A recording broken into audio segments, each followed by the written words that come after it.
En la actualidad los cambios como la globalización, el cambio científico-tecnológico, la desconcentración y la descentralización en el proceso de toma de decisiones, la transformación del contenido del trabajo, la certificación como una forma, diríamos, de aseguramiento de la calidad, exigen que la educación superior y, por supuesto, los planes curriculares tengan determinadas características, ¿no es cierto?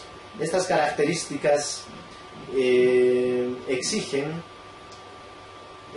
que los planes curriculares, los modelos curriculares que se asumen en el proceso de la educación superior cumplan con determinados requisitos como la pertinencia, la calidad educativa, la flexibilidad de los planes curriculares, la internacionalización, es decir, los procesos de acreditación, la interdisciplinariedad, la transdisciplinariedad, la vinculación de diversos sectores en el proceso del desarrollo curricular, la innovación, el tema del énfasis en valores y, por supuesto, la educación centrada en el estudiante, ¿no es cierto? A partir de estos aspectos es importante en la actualidad, fundamentalmente en la educación superior, hablar de lo que es la educación basada en competencias. Esta educación basada en competencias orienta la enseñanza hacia la acción, es decir, rompe una enseñanza centrada en el saber por el saber. Las competencias integran componentes de aprendizaje, como el saber, las habilidades, las actitudes y los procesos de actuación dentro de lo que es la enseñanza-aprendizaje. Las competencias desarrollan en el estudiante habilidades y poniendo un énfasis en que el estudiante aprenda haciendo. Entonces, a partir de ahí que es preciso, antes de ingresar a lo que es el diseño curricular basado en competencias, es preciso determinar algunas definiciones respecto a las competencias. ¿Qué son las competencias? Muchas veces existen formas de entender erróneos respecto a las competencias. Una competencia es una combinación de componentes personales, es decir, de las características personales, como los conocimientos, las habilidades cognitivas, las motivaciones, las actitudes y las emociones. Y la combinación de estas características con los componentes sociales, conocimientos del contexto, conocimientos del entorno social. También una competencia se puede definir como el conjunto de conocimientos, destrezas y actitudes, además de responsabilidades, que son necesarias para la realización y desarrollo personal y social. La competencia, entonces, pone mucho énfasis en un dominio de actuar. Está muy relacionado a la acción, al modo de actuar y también al modo de desempeñarse. Entonces, a partir de estas definiciones, cuando en una carrera, en una institución de educación superior se realiza o se diseña un plan curricular bajo este enfoque, el enfoque basado en competencias, es importante partir de ciertas interrogantes. como por ejemplo, ¿qué capacidades desarrollarán los estudiantes en el futuro? ¿Cómo demostrarán esas capacidades estos estudiantes? ¿Cómo desarrollarán procesos de práctica los estudiantes? ¿Qué asignaciones, es decir, qué tipo de trabajos significativos contribuirán a desarrollar estos procesos de capacidades en el estudiante?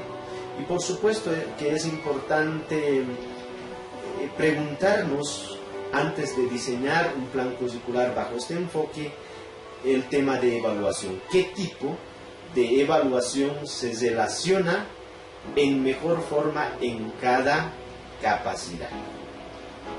Bien, a partir de estos tópicos respecto a la educación basada en competencias y relacionándolos con el diseño de los planes curriculares basados en competencias, podemos determinar.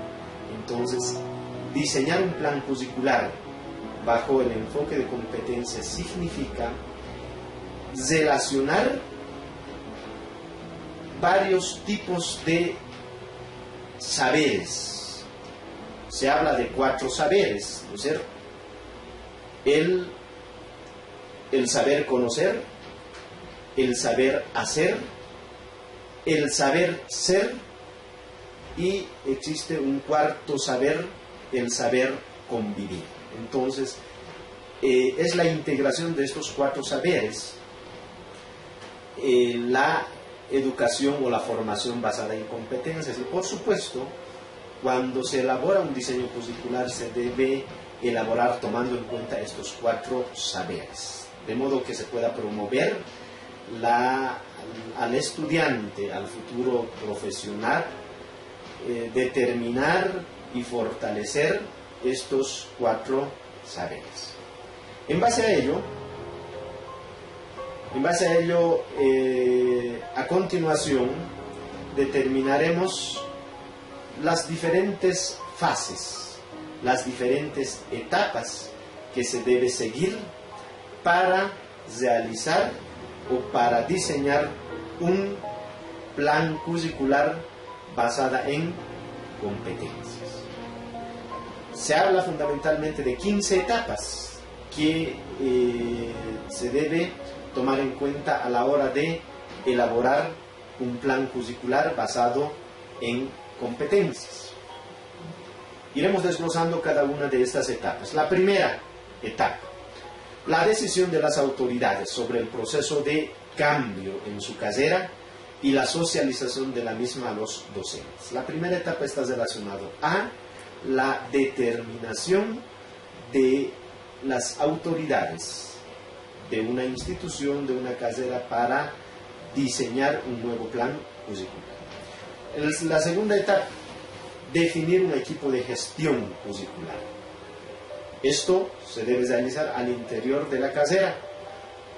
Este equipo de gestión debe estar compuesto por autoridades de la carrera y por docentes.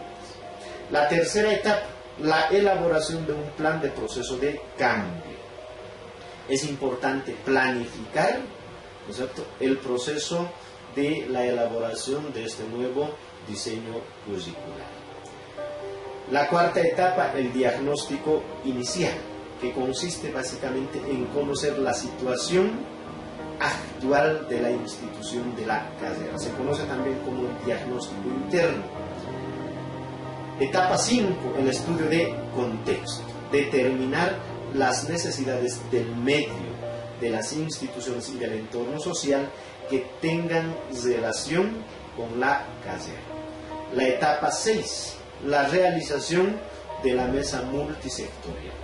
Consiste básicamente en analizar los resultados del diagnóstico con la participación del conjunto de sectores sociales, instituciones, organizaciones relacionados o que tengan relación con la carrera. La etapa 7, identificar la brecha.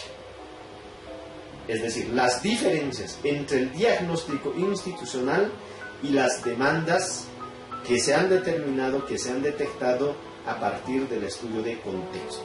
Es decir, se debe hacer una relación, una diferenciación. ¿Cuál es la situación actual de la casera y cuáles son las demandas del contexto? La etapa 8 está relacionado a definir las unidades de competencia. Es importante determinar en la casera cuáles son las unidades de competencia. Aquí es importante determinar. Existen varios tipos de competencias. Competencias genéricas, competencias específicas. Fundamentalmente se habla de esos dos tipos de competencias. Pero también se hablan de competencias transversales, ¿no es cierto? Entonces es importante en el momento del diseño del nuevo plan curricular determinar, definir, establecer estas nuevas competencias. La etapa 9, después de definir las competencias, se debe establecer la macrocurrícula de la casera. Por supuesto que esta macrocurrícula debe estar por competencias. La etapa 10, la validación de la propuesta macrocurricular. Generalmente se valida con la participación de autoridades, también con la participación de los estudiantes. La etapa 11, elaborar un plan de transición, es decir, un plan de cambio, incluyendo la transición de estudiantes del sistema tradicional al nuevo plan curricular. Etapa 12, reajustar el reglamento de evaluación estudiantil y docente. Es importante, a partir de este nuevo diseño curricular, ajustar los reglamentos, la normativa al interior de la casera. Etapa 13, la formación, la producción de proyectos formativos en base a competencias. Esto debe estar también en función a las competencias que se quiere promover, que se quiere generar, que se quiere fortalecer a nivel de la casera. La etapa 14, la penúltima fase, la implementación de la formación basada en competencias, es decir, la puesta en práctica del proyecto curricular. Y finalmente, la última etapa, la etapa 15, realizar el seguimiento y acompañamiento de la implementación del currículum basado en competencias. Entonces, todo proceso de diseño curricular se debe realizar tomando en cuenta estos 15 fases, etapas para el diseño curricular. Se llama también hitos del diseño macrocurricular basada en competencias. A partir de ahí, que para ir concluyendo, podemos decir que el rol del docente y el estudiante, el rol del docente bajo este enfoque basado en competencias es totalmente diferente al rol que desarrolla en la educación tradicional, ¿no? El docente cumple el rol de facilitador, de orientador, ¿no es cierto?, en este proceso. Y el estudiante toma un papel protagónico. De ahí que se dice que la educación basada en competencias es o se trata de aprender así.